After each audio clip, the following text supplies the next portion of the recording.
고백하오니 이 시간 진리의 영 보혜사 성령께서 저희를 모든 진리 가운데로 인도하사 제 심령에 아버지 하나님의 말씀을 깨달아 알 수 있는 은혜를 허락하여 주시옵기를 기도합니다. 아버지의 말씀은 생명이요 또 말씀을 들을 때 제 심령에 믿음이 생기게 도와주시옵고 소망이 생기게 도와주시오며 승리할 수 있는 용기와 담력을 허락하여 주시옵기를 기도합니다. 하나님, 이 시간 저희 사랑하는 한 분 한 분 지체의 심령 속에 주의 성령께서 친히 찾아오셔서 말씀으로 치료하시고 만나 주시옵기를 기도합니다. 예수 이름으로 기도합니다. 아멘. 오늘 말씀 제목은 좀 화 있을진저 너희 바리새인이여 부담스럽습니다. 많은 의미가 있으시기를 바랍니다. 오늘 말씀은 예수님께서 당시 종교 지도자들이었던 바리새인들과 율법 교사들을 무섭게 책망하시는 내용입니다.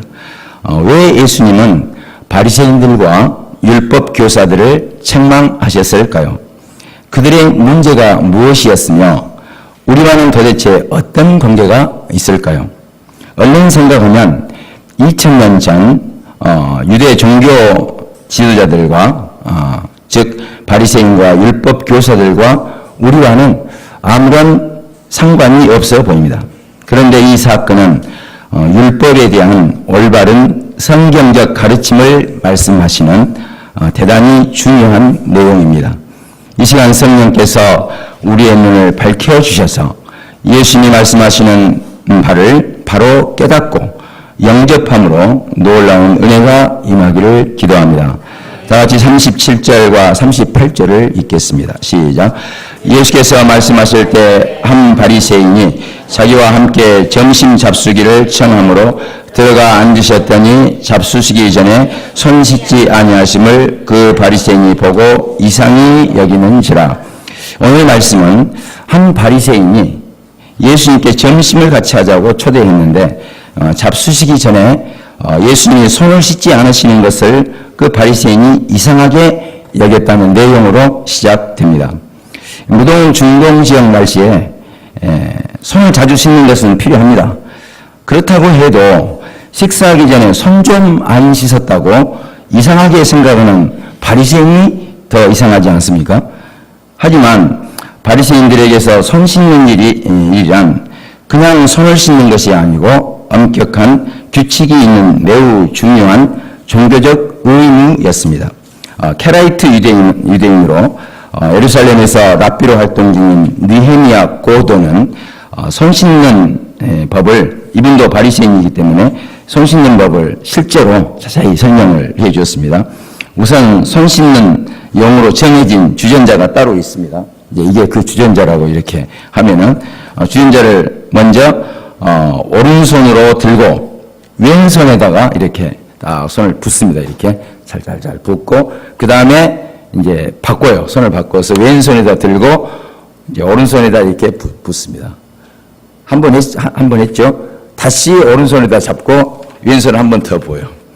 그리고 오른손 한 번 더 붓고 3세판인가? 그래서 한 번 더 3번을 이렇게 해요.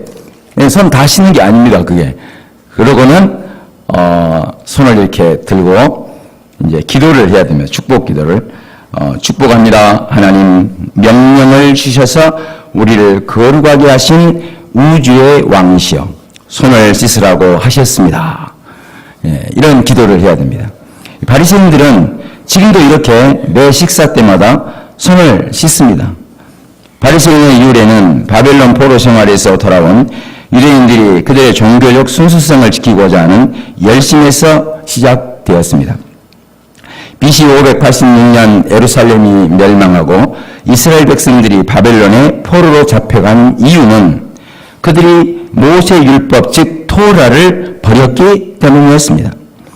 70년 만에 즉 BC 516년에 포로 생활에서 돌아온 이스라엘 백성들은 우리가 포로가 된 그 근본 죄가 하나님의 말씀을 버렸기 때문이다. 깊이 깨닫고 BC 2세기부터 이스라엘 백성들 가운데 엄격한 율법주의적 신앙 집단이 생겨났습니다.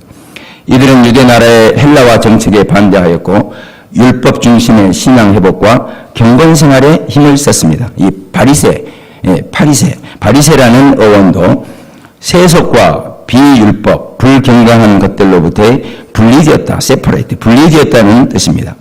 예수님 당시 이들 바리새인들은 사두개파, 에세네파와 함께 유대교 3대 종파를 이루면서 바리새이주의, 페리세이즘이라는 고유한 종교적 전통과 교리를 형성하고 있었습니다. 예수님이 오셔서 천국 복음을 전파하시며 병자들을 고치고 귀신을 내어 쫓으시자 많은 백성들이 예수님께 나왔습니다. 하지만 바리새인과 사두개인, 서기관들은 예수님의 천국 복음이 귀에 거슬렸습니다. 그들은 사사건건 예수님의 이름을 감시하며 손삭거리를 찾으려 혈안이 되었습니다. 그들은 예수님이 모세로부터 전해온 율법을 어긴다고 생각했습니다. 사실은 예수님 당시 유대교 종교 지도자들과 동일하게 오늘날도 유대인들이 예수님을 안 믿는 이유가 예수님이 자신들의 오랜 신앙적 전통과 교리, 그 율법을 무시하고 허물고 있다고 생각하기 때문입니다.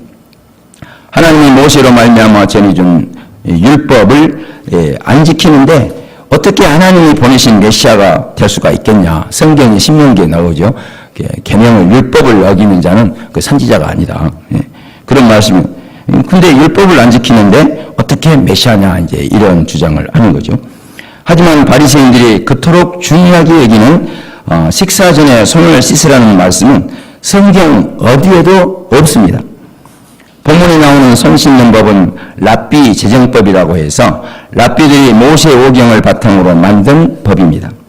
바리새이주의에서 랍비들의 권위는 절대적이어서 랍비들의 가르침은 곧 하나님의 말씀 이상의 권위를 가지고 있었습니다. 랍비들에게는 법을 제정하며 성경을 해석하고 설교할 수 있는 전적 권위가 부여되었습니다. 랍비들의 말에 순종하는 것은 곧 하나님께 순종하는 것이라고 하였습니다. 랍비들이 제정한 법률을 히브리어로 타카노트라고 합니다. 당시 유대교는 모세 오경을 정경으로 삼고 있었지만 모세 율법 토라 613개 항의 기본 율법을 바탕으로 랍비들이 세부 항목의 타카노트를 만들었습니다. 바리새이주의의 가장 중요한 특징은 모세 율법인 토라, 모세 오경이죠. 리튼 토라와 함께 랍비들이 만든 랍비 율법, 오랄 토라라고도 하는데 랍비 율법도 둘 다 하나님께로부터 토라, 율법으로 인정할 뿐 아니라 모세 율법, 리튼 토라보다 랍비 율법, 오랄 구전 율법, 오랄 토라가 더 높은 지위에 있다고 지금도 여기고 있습니다. 바리새이주의에서는 랍비들의 교훈과 전통이 모세 오경 이상으로 절대적인 권위를 가지고 있어서 랍비 율법과 모세 오경을 통틀어 계명, 율법, 히브리어로 할라카라고 정의하고 있습니다. 다시 원문으로 돌아가서 39절과 39절로 41절을 읽겠습니다. 시작.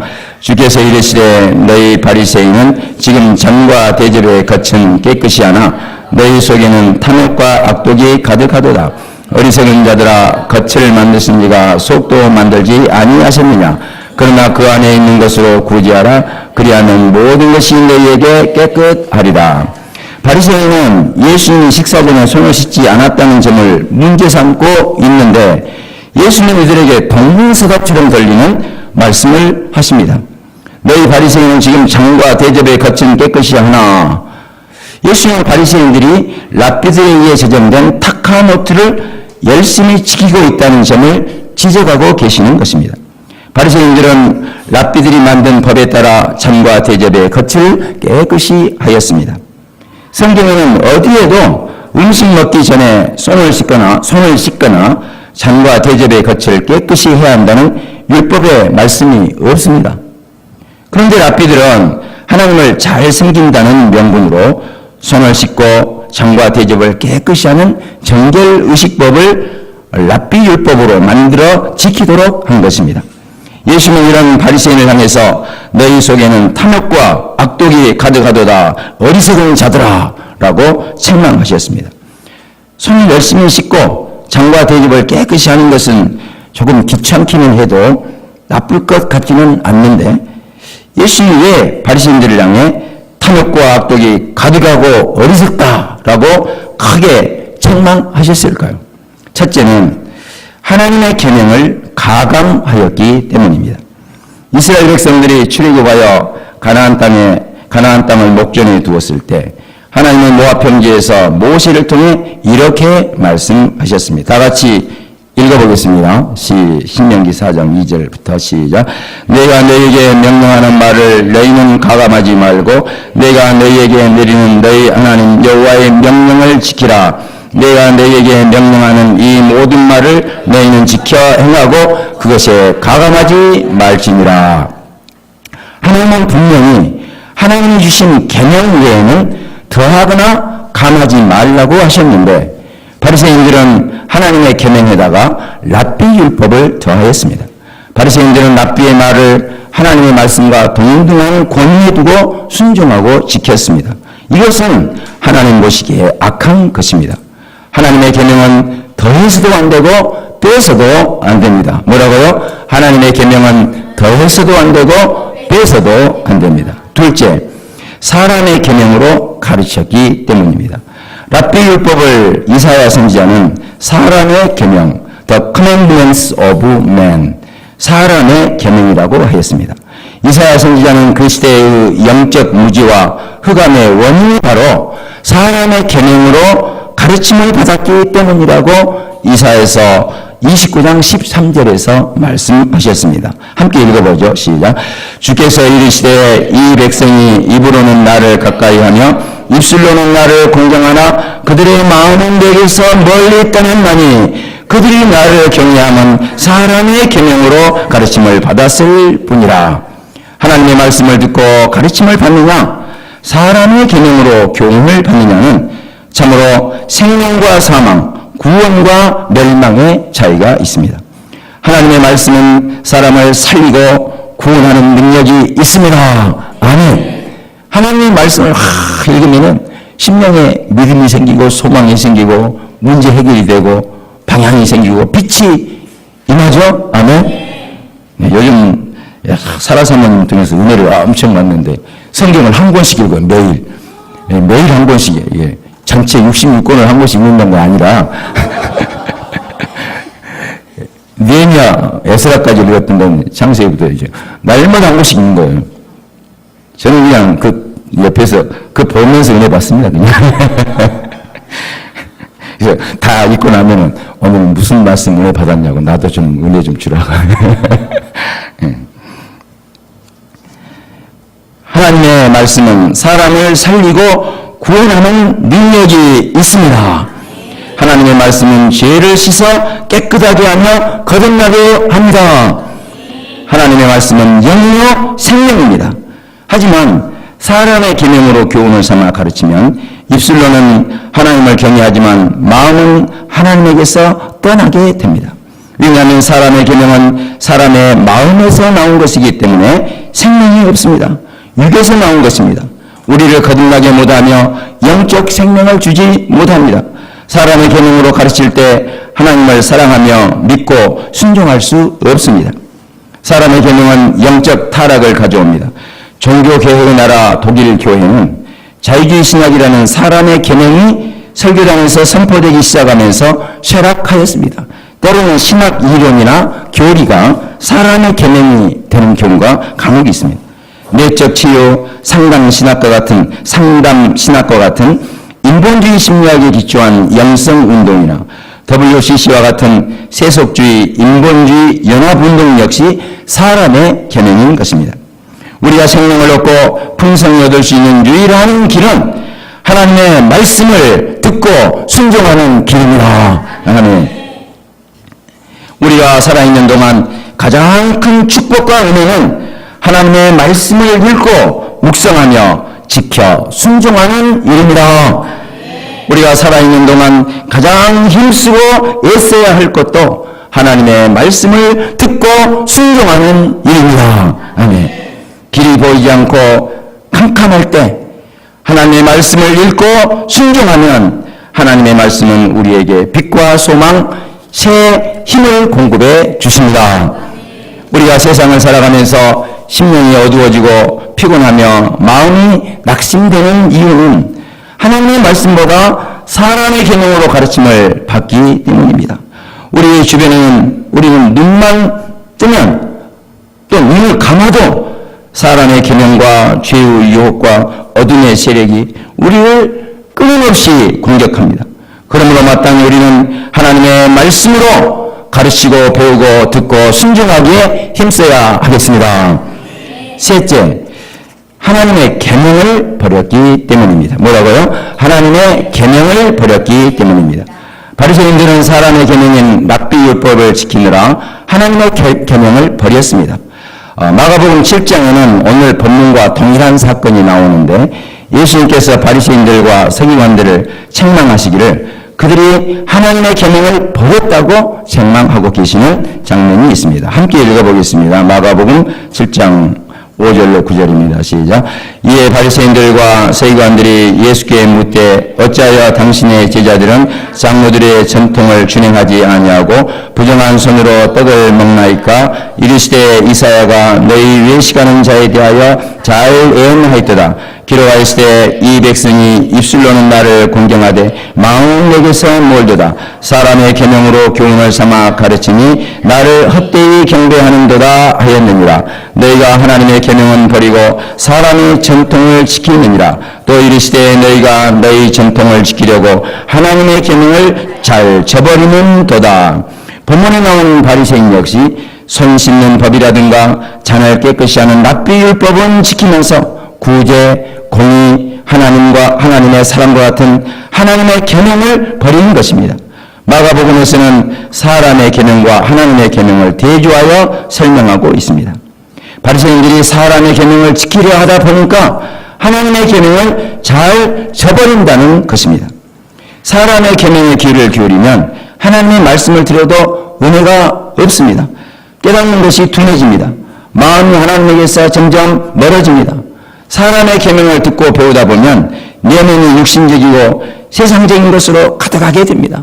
우리가 1시간이고 2시간이고 막 말씀 믿고 또 이제 기도하고 성령 충만하면 우리가 믿음이 충만해서 이렇게 은혜가 넘치지 않습니까?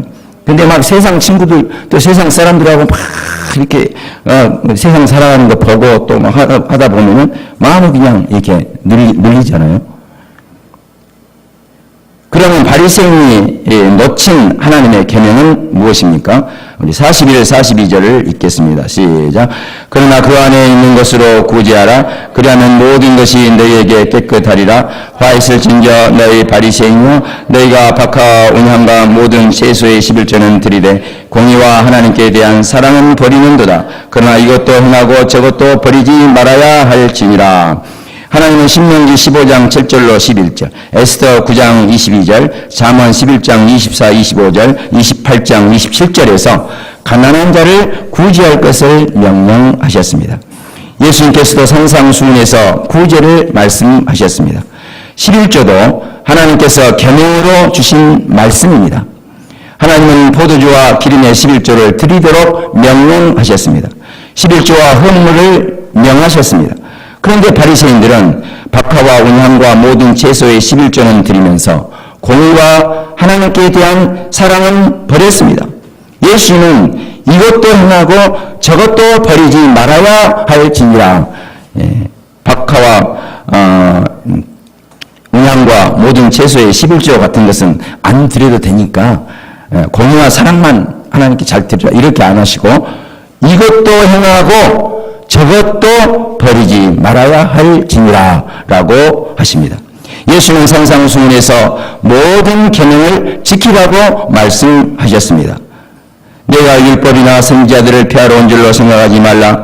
피하러 온 것이 아니요 완전하게 하려 함이라. 진실로 너희에게 이르노니 천지가 없어지기 전에는 율법의 1.1획도 결코 없어지지 아니하고 다 이루리라. 그러므로 누구든지 이 계명 중에 지극히 작은 것 하나라도 버리고 또 그같이 사람을 가르치는 자는 천국에서 지극히 작다 일컬음을 받을 것이요 누구든지 이를 행하며 가르치는 자는 천국에서 크다 일컬음을 받으리라. 예수님이 이 말씀을 하실 때 예수님 손에 쥐어진 성경은 구약 성경 토라였습니다. 그러므로 우리가 진정으로 힘써 해야 할 일이 하나님의 계명을 지켜 순종하는 것입니다. 그런데 하나님의 계명을 지켜 순종해야 한다고 가르치면 믿음으로 살아야지 율법의 행위로 살라고 하는 말이냐 이렇게 말합니다. 믿음이란 하나님의 계명을 지켜 순종하는 것입니다. 예수님을 믿는 것이란 하나님의 말씀을 믿어 순종하는 것입니다. 우리가 하나님의 계명을 주야로 묵상하고 지켜 순종함으로 참된 구원과 생명을 누리는 자들이 다 될 수 있기를 기도합니다. 43, 44절을 보십시오.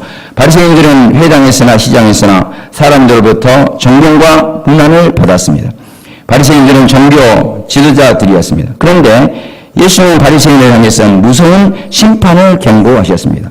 화 있을진저 너희 바리새인이여. 예수님이 바리새인들을 향해서 무서운 화를 선포하시자 한 율법 교사가 예수님께 나왔습니다. 선생님 이렇게 말씀하시니까 우리까지 모욕하시는 것이 되지 않습니까?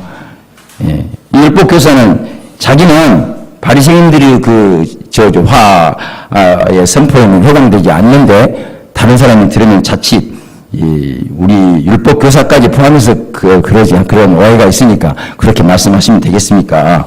이제 이렇게 얘기한 것. 율법 교사란 서기관으로서 율법 학자였습니다. 그들은 자신들이 예수님께서 말씀하시는 그 심판에서 죄됐다고 생각했던 것 같습니다.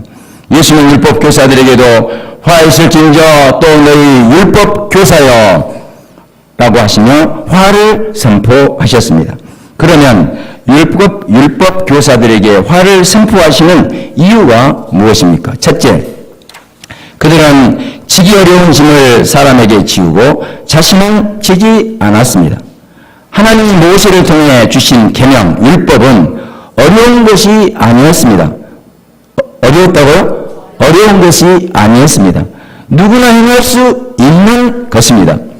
내가 오늘 내게 명령한 이 명령은 내게 어려운 것도 아니요 먼 것도 아니라 오직 그 말씀이 내게 매우 가까워서 내 입에 있으며 내 마음에 있은즉 내가 이를 행할 수 있느니라. 신명기 30장 11절 14절.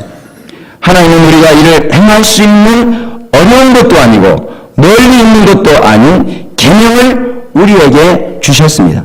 그래서 하나님을 사랑하는 자는 하나님의 계명을 지키는 것이 무겁거나 힘든 일이 아닙니다. 기쁨으로 감당합니다. 사도 요한은 이렇게 말했습니다. 하나님을 사랑하는 것은 이것이니 우리가 그의 계명들을 지키는 것이라. 그의 계명들은 무거운 것이 아니로다. 요한일서 5장 3절입니다. 그런데 율법 교사들은 하나님의 계명 대신에 사람이 지기 어려운 랍비 율법의 짐을 만들어 사람들에게 지는 것입니다. 그러면서 자신들은 한 손가락도 이 짐에 되지 않았습니다. 아예 할 수 없다는 것을 잘 알고 이렇게 그랬는지. 36절을 읽어보겠습니다. 시작. 이르시되 화 있을진저 또 너희 율법 교사여 지기 어려운 짐을 사람에게 지우고 너희는 한 손가락도 이 짐에 되지 않는도다. 그들은 안식일을 거룩히 지키라는 십계명의 계명을 잘 지킨다는 명분으로 39가지의 안식일법을 세부 법을 랍비 율법으로 만들어 짐을 지었습니다. 그들이 만든 안식일법에는 안식일에 무화과 열매 2개 무게 이상을 들 수 없다. 2글자 이상 글씨를 써서는 안 된다. 한 모금의 우유 이상의 분량을 옮겨서는 안 된다. 또 이러한 안식일법을 어기는 자를 발견하면 돌로 쳐 죽여야 했습니다. 그러니 돌을 드는 행위라든가 허리를 90도 이상 굽히는 행위, 사람을 죽이는 살인 역시 안식일법을 어기고 십계명을 어기는 행위로서 또 죽여야 할 죄가 됩니다. 그들은 하나님께서 안식일을 지키라는 계명을 지킬 수 없는 무거운 짐으로 만들어 지운 것입니다. 또 키파를 쓰지 않고, 여기 둘러쓰는 키파를 쓰지 않고 맨머리로 4큐빗 이상을 걸어서는 안 됩니다. 1m 이상, 1m 정도, 1m, 1.5m. 이거 반드시 쓰고 걸어가야지 안 쓰고 걸어갔다면 큰일 나죠. 모자를 쓰지 않고 기도해서도 안 됩니다. 아침 찬양 시간은 몇 시에 하며 옷을 세탁하는 요일은 언제고 마늘을 먹는 요일까지도 다 정해놨어요. 언제는 마늘을 먹어야 되는. 또 음식, 건강, 이웃과의 관계, 신발 신는 순서에 이르기까지 신발도 이 오른 신을 먼저 신고 끈을 내지 말고 왼 신을 신고 끈을 내지 말고 오른 신에 끈을 내고 또 왼쪽에 끈을 내고 이렇게 해야 돼요. 근데 신이 나중에 끈이 없는 신이 나와버렸어요. 그러니까 랍비들이 이걸 가지고 막 토론을 막 어마어마하게 했어요. 끈이 없는 신은 어떻게 할 것인가. 그게 이제 토라에, 아니, 탈무드에, 이제, 이 탈무드가 이런 것이에요. 그래서 무려 2만여 가지의 랍비 율법을 만들어 지키도록 하였습니다. 여기, 사람의 유전, 전통, 이런 말이 나오니까 헷갈리는데, 전통이 랍비 율법이 된 것도 있고, 랍비가 이렇게 연구해서 만든 것도 있고, 진짜 헷갈린다 그래요. 유대인들도 헷갈려요. 이 부분에 대해서. 그러니까 그냥 랍비 율법으로 그냥 통칭해서 얘기하는데, 랍비 제정법인 타카노트는 구전으로만 전승되어 오다가 AD 200년에 미시나라라고 하는 책으로 편찬되었습니다. 이게 오랄 토라, 구전율법이란 말이 지금은 통용이 안 되죠. 차라리 랍비 율법이라고 해야 됩니다. 또 AD 400년에서 500년경에는 탈무드를 이제 편찬했고 AD 1180년에는 마이모니디스, 이것은 내도냐라는 뜻인데 마이모니디스가 농담입니다. 마이모니디스, 이것은 내도 마이모니디스가 편찬되었습니다. 오늘날도 소위 정통 유대인들은 토라와 미시나, 탈무드를 이 세 가지를 할라카라고 얘기하는데 이 세 가지를 매일 일정 분량 읽고 공부하며 토론하는 것이 가장 중요한 일과인데 탈무드는 백과사전 크기로 63권의 분량입니다. 이렇게 랍비들이 제정한 랍비 율법은 사람이 지기 어려운 짐입니다. 이를 다 지킨다는 것은 불가능합니다. 또 우리가 지킬 필요가 없습니다. 우리가 지키고 순종해야 할 것은 하나님의 계명입니다. 아멘. 하나님의 계명은 우리가 지킬 수 있는 법입니다. 10계명 안 지킨 사람 있어요? 그런 죄인이다. 10계명은 하나님 안 믿는 불신자들도 시킵니다. 불신자 앞에 있는 4계명은 빼고요. 둘째, 선지자들의 무덤을 만들었습니다. 이들은 선지자들의 무덤을 만들었습니다. 47절로 48절을 함께 읽어보겠습니다. 시작. 화 있을진저 너희는 선지자들의 무덤을 만드는도다. 그들을 죽인 자도 너희 조상들이로다. 이와 같이 그들은 죽이고 너희는 무덤을 만드니 너희가 너희 조상의 행한 일에 증인이 되어 옳게 여기는 도다. 예수님이 말씀하신 바와 동일한 내용을 사도행전 7장에서 스데반은 순교 직전 이스라엘 백성들을 향해서 이렇게 설교하였습니다. 목이 걷고 마음과 귀에 할례를 받지 못한 사람들아, 너희도 너희 조상과 같이 항상 성령을 거스르는도다. 너희 조상들이 선지자들 중에 누구를 박해하지 아니하였느냐? 의인이 오시리라 애구한 자들을 그들이 죽였고 이제 너희는 그 의인을 잡아 준 자요 살인한 자가 되나니 너희는 천사가 전한 율법을 받고도 지키지 아니하였도다 하니라. 이 말씀은 스데반이 이스라엘 유대인들, 이스라엘 백성들을 향해서 전한 이 메시지입니다. 스데반은 이스라엘 백성들을 향해서 너희와 너희 조상들이 선지자들을 박해하고 죽였다고 전곡을 찌르는 설교를 하였습니다. 이제 그 선지자들에 의한 의인이 왔지만 이스라엘 백성들이 그를 죽였다고 그들의 죄를 지적하였습니다. 하나님의 백성 이스라엘이 왜 이렇게 선지자와 그 선지자들이 예언한 메시아를 죽인 살인자가 되었을까요? 그들이 천사가 전한 율법을 받고도 지키지 아니하였기 때문입니다.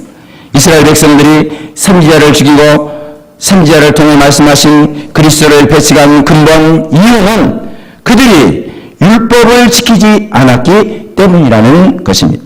마찬가지로 지금 율법 교사 너희 역시 너희 조상들과 같은 죄를 범하고 있다는 말씀입니다. 이스라엘 백성들은 메시아 그리스도가 오셨지만 영접하지 않았습니다. 예수님을 잡아 십자가에서 죽였습니다.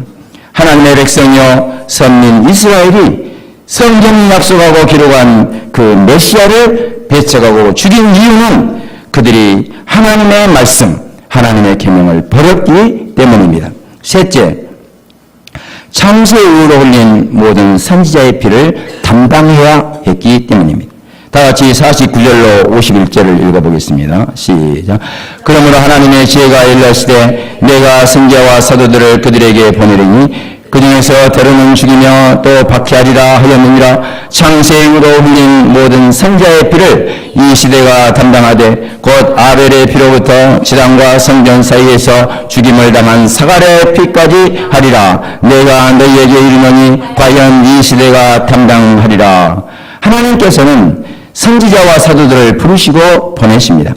많은 사람들이 이 선지자와 사도를 흠모하다 못해 나는 너무 흠모하다 보니까 자기가 그냥 선지자 중에 한 사람이 되고 싶었든지 자칭 선지자와 사도들이 간혹 나오기도 합니다.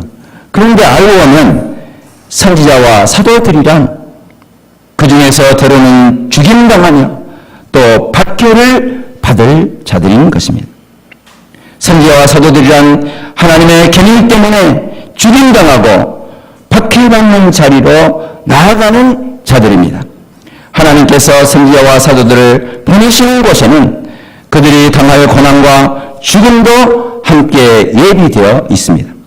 예수님 12사도는 한 사람도 예외 없이 순교의 피를 흘렸습니다. 그런데 하나님은 선지자와 사도들의 흘린 피와 고난에 반드시 대가를 요구하십니다. 하나님은 선지자들과 순교자들의 흘린 피에 대해서 결코 외면하시거나 잊으시는 분이 아닙니다. 하나님은 자신을 위해 보낸받은 선지자와 사도들이 흘린 피에 대해서 그 세대와 다음 세대의 책임을 물으십니다. 예수는 율법 교사들을 향해서 말씀하시기를 창세 이후로 흘린 모든 선지자의 피를 이 세대가 담당하되 라고 하십니다. 선지자들의 흘린 피는 반드시 그 대가가 따릅니다. 창세기의 아벨은 믿음으로 살다가 죽었습니다. 얼핏 생각하는 억울하고 허망한 죽음 같습니다.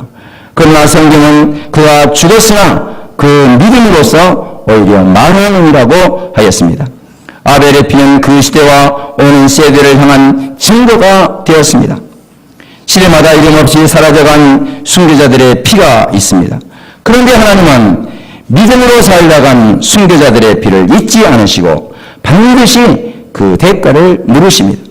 예수는 창세 이후로 흘린 모든 선지자의 피를 이 세대가 담당하리라고 말씀하십니다.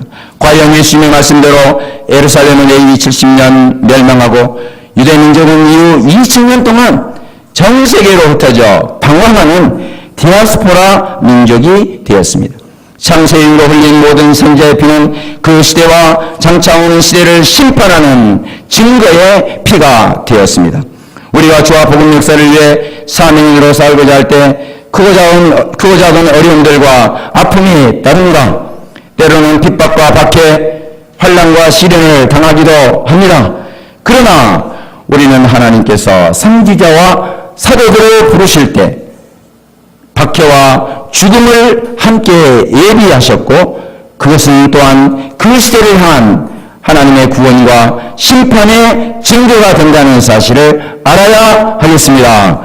여러분이 흘린 눈물과 마음의 고통이 양들을 인해서 캠퍼스 복음 전파를 위해서 흘린 수고가 하나님께 반드시 잊혀지지 않을 것을 믿습니다. 넷째, 지식의 열쇠를 가져가서 자신도 들어가지 않고 들어가고자 하는 자도 막았습니다. 우리 다 같이 52절을 읽어보겠습니다. 시작. 화 있을 진정 너희 율법 교사여 너희가 지식의 열쇠를 가져서 너희도 들어가지 않고 또 들어가고자 하는 자도 막았느니라 하십니다. 저는 이 말씀을 읽으면서 어떤 게 생각나면 우리가 사랑방 좋게 지금 꾸며놨잖아요. 근데 사랑방 열쇠를 잠가놓고 자기가 여기 가버렸어요. 아브라함 목사님 들어가시려고 하는데 열쇠 잠가놓고 여호사 목자가 쫙 가버려요. 그러면 안 된다 이거죠. 근데 이 부분을 마태복음의 같은 부분과 비교해 보겠습니다. 제가 읽어보겠습니다. 화 있을진저 외식하는 세관들과 바리새인들이여, 너희는 천국문을 사람들 앞에서 닫고 너희도 들어가지 않고 들어가려 하는 자도 들어가지 못하게 하는도다. 율법 교사들은 율법 지식을 사람들에게 바르게 전하고 가르침으로써 자신은 물론 많은 사람들이 생명과 구원을 얻도록 해야 합니다. 그러나 그들은 지식의 열쇠를 가져가서 자신도 들어가지 않고 또 들어가고자 하는 자도 못 들어가게 막아버렸습니다. 하나님께서 이스라엘 백성들 가운데 목자를 세우신 것은 그들이 자기 백성을 먹이도록 하신 것입니다. 또 이스라엘을 제사장 백성 삼으신 것은 그들로 하여금 세상 만민을 구원하는 제사장 백성 삼으시기 위함이었습니다. 그런데 이스라엘은 완화가해지고 목자는 양무리를 흩어버렸습니다. 하나님은 복음이 이방인들에게 행하도록 하시고 이스라엘과 백성의 목자들을 완화한 가운데 두셨습니다. 예수 그리스도의 복음이 이방 세계로 전파되어 온 세상에 하나님의 말씀이 선포되고 이제 구원에 이르는 지식의 열쇠가 세상 모든 사람에게 주어졌습니다. 여러분과 저에게 이 천국 열쇠가 주어졌습니다. 아멘. 성경 곧 하나님의 말씀이 모든 사람에게 전해지고 하나님 나라의 비밀을 누구에게나 열어주신 것입니다. 예수님 당시 성경은 율법 교사들만 가질 수 있었습니다. 그러나 지금은 누구든지 성경을 모든 나라의 언어로 읽고 연구함으로 구원에 이르는 지식에 이를 수 있습니다. 이제 하나님 나라는 침노하는 자가 들어갑니다. 예수님은 말씀하시기를 세례 요한의 때부터 지금까지 천국은 침노를 당하나니 침노하는 자는 빼앗느니라. 아멘. 천국의 부여를 빼앗는 저와 여러분이 될 수 있기를 기도합니다. 아멘. 오늘 말씀에서 우리는 모세의 율법과 랍비 율법, 바리새인들의 율법과 예수님의 율법, 사람의 계명과 하나님의 계명에 대해서 살펴보았습니다. 우리는 그동안 유대 종교 지도자들이 하나님의 계명을 잘 지키는 사람들로 착각했습니다. 그러나 그들은 하나님의 말씀을 배척하였고 모세를 통해 주신 율법을 지키지 않는 자들이었습니다. 그들은 랍비가 적용한 랍비 율법, 즉 사람의 계명을 지키느라 하나님의 계명을 버렸습니다. 우리가 사람의 계명으로 혼탁한 이 시대에 하나님의 말씀을 사랑하고 지켜 순종하는 자들이 다 될 수 있기를 기도합니다. 하나님의 말씀만이 우리를 거듭나게 하고 우리를 깨끗하게 하고 하나님을 경외하여 섬기도록 하는 생명과 구원의 길인 것입니다. 우리를 하나님의 계명을 지켜 순종하도록 부르시고 하나님의 계명을 따라 복음 전도자의 삶을 살도록 부르신 주님의 은혜를 찬양합니다. 우리가 이 시대 선지자와 사도들 같이 믿음의 삶을 살 수 있기를 기도합니다. 아멘. 우리 그 여절 말씀으로는 42절 읽고 기도하겠습니다. 시작. 화 있을진저 너희 바리새인여, 너희가 박하 운영과 모든 죄수의 실을전은 들이되 공야 하나님께 대한 사랑은 버리는도다. 그러나 이것도 행하고 저것도 버리지 말아야 할지니라. 하나님께서 이스라엘 백성들을 만민 구원 역사의 지상 백성으로 부르시고 택하셨지만 저들이 이 하나님의 그 어미하시고 그 영광스러운 계명의 말씀은 제쳐두고 사람의 계명 랍비 율법에 이 심취하여 빠져서 하나님을 입술로는 사랑하되 마음은 멀리 떨어져서 이제 하나님을 슬프시게 할 수밖에 없고 이러한 바리새인들과 서기관들 예수님께서 오늘 책망하는 말씀을 통하여 저희를 책망하시고 저희에게 권명과 또 권고의 말씀을 주심을 진실로 감사합니다. 아버지 하나님, 저희가 사람의 계명으로 익숙한 이 육신적인 이 생각과 사고의 삶에서 온전히 하나님 말씀에 집중하고 하나님의 계명의 말씀을 듣고 순종함으로 저희 심령에 하늘나라의 평화와 기쁨과 이 은혜가 충만한 저희들이 될 수 있도록 은총하라고 주시옵기를 기도합니다. 무엇보다도 이 마지막 때에 저희들을 사도와 선지자와 사도들로 부르신 것처럼 저희들을 우리 주님의 복음 전도의 귀한 일꾼들로 불러주심을 감사합니다. 때로는 박해와 죽임당함이 앞에 있을지라도 하나님 아버지 우리 주님께서 부르신 심령들을 이 시간 불러주시고 이들의 심령 가운데 성령의 기름 부심을 허락해 주셔서 이 마지막 세대 우리 하나님을 위해서 우리 주님의 복음을 위해서 주님께 온전히 드려지는 복된 믿음의 종들이 될 수 있도록 축복하여 주시옵기를 간곡히 기도합니다. 예수님 이름으로 기도합니다. 아멘.